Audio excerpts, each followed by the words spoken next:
Mr. Goddard, will you please tell me a little bit about yourself and what you do for a job? Okay, I am a meteorologist, one who tries to tell what the weather's going to be. This is not an easy place to forecast much of the time, but it's a very interesting job. When I was quite young like you, I wanted to be a cartoonist. I always liked to draw. After I got out of college, after I was out of the Air Force, I had a chance to go to Disney out in California, but all of a sudden I had an opportunity to try television. I figured that would last about, maybe a couple months. Well, that was 40 years ago, which is probably longer than you've been here, I'm sure. But anyway, I grew up, I got out of high school, and the Korean War came along, and I realized I'd have to go in the service, so I thought, well, I was going to join the Marines. My dad said, no, you're not. He was a smart man. So I said, how about Air Force? He said, why not? I did, and when I got in the Air Force, I found out there was not a great demand for cartoonists. You'll find that even today. They gave me a thing called an aptitude test. One of the things, well, I could be a gunner in an airplane. I thought, well, that doesn't sound that great. Let's see, I could be in camouflage because I'm colorblind to certain colors, and I can see things other people can't see. And they said, thirdly, in the Air Force, I could be a meteorologist. And the more I thought about it, I thought, that sounds interesting. I went to weather tech school, and for 4 years, during the Korean War, I was in the Air Force. I got to go to Greenland, which is the largest island in the world. It has a huge glacier on it. I went with the Atomic Energy Commission on bomb testing as an Air Force forecaster, and that was incredible. I saw the first H-bomb back in 1954. Cool. And finally was discharged and wanted to get my degree in art, so I enrolled at Kent State University while I worked at the Weather Bureau at Acton Canton Airport. I played freshman football, but we were undefeated, but I was the third-string left halfback, so I thought that's not going to be that much fun. I always wanted to run back punts for the Cleveland Browns when I was a kid, but I figured that's not going to happen. So anyway, I went to Kent State University. I finally graduated with a Bachelor of Fine Arts degree, sent my cartoons out to Disney in California. They said, we'd love to talk to you. That was the same week I had an offer to try television again, and I thought, that won't last long, and that was 40 years ago. And it's a very interesting profession. Problem is there's so many youngsters graduating now with degrees in meteorology, maybe 500 a year. And I think the Weather Channel's had a lot to do with that, making weather very popular. But it's a very competitive business now. I was lucky. I was the first meteorologist in Cleveland. Before then, they had people who just loved weather, doing weather. And they did a good job, but nobody had actually had any training. So that was an advantage for me.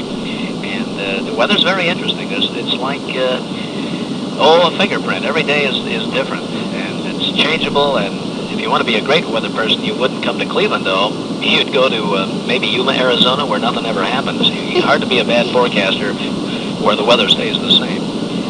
But again, I'd recommend it. It's a wonderful career. Neat. This is cool. The first question, I know that clouds are floating up above us, but why don't they float off into space? Okay, well, first of all, you need to know what a cloud is. A cloud is, if you've driven through fog, if you haven't flown before, a fog is simply a cloud resting on Earth. And what happens in order to form the cloud, there's always moisture in the air. You don't see it. It's called a vapor. And vapors you usually don't see.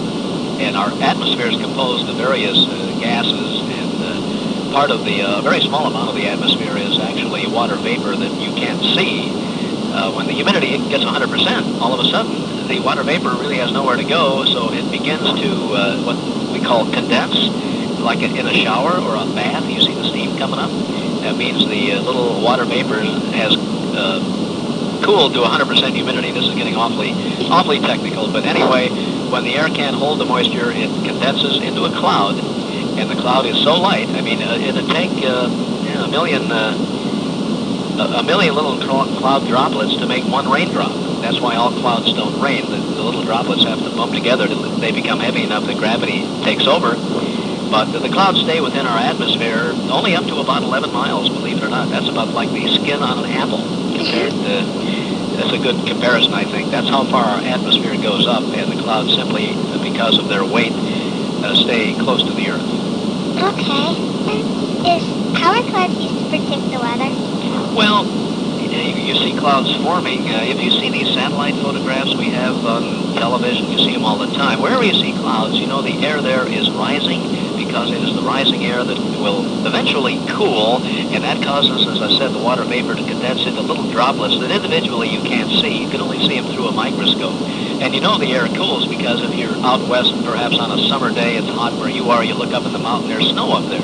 That's because the air cools at a rate of about 3.5 to 4.5 degrees every 1,000 feet. So the higher you get, the colder it's going to get.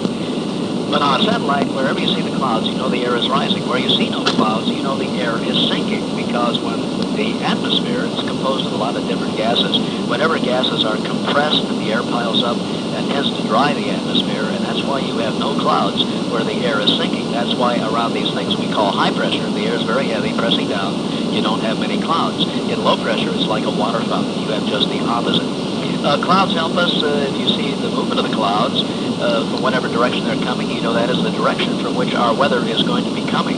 Now we have this Doppler radar, which is very sensitive, as opposed to the old radar, and we don't really have to look at the clouds much because we can see on our radar screens, the Doppler, the direction from which all the precipitation is coming. But if you're just outside, you don't have radar, you can see where the clouds are moving, and you've got three levels, low, middle, and high. High clouds are cirrus, they never rain or snow, but they can tell you. They're kind of messengers of the next weather parade coming to town. So once you've been in weather a while, you'll notice the various altitudes of the clouds. They all look a little different. And as the clouds begin to lower, you know that very likely there's going to be a change in the weather.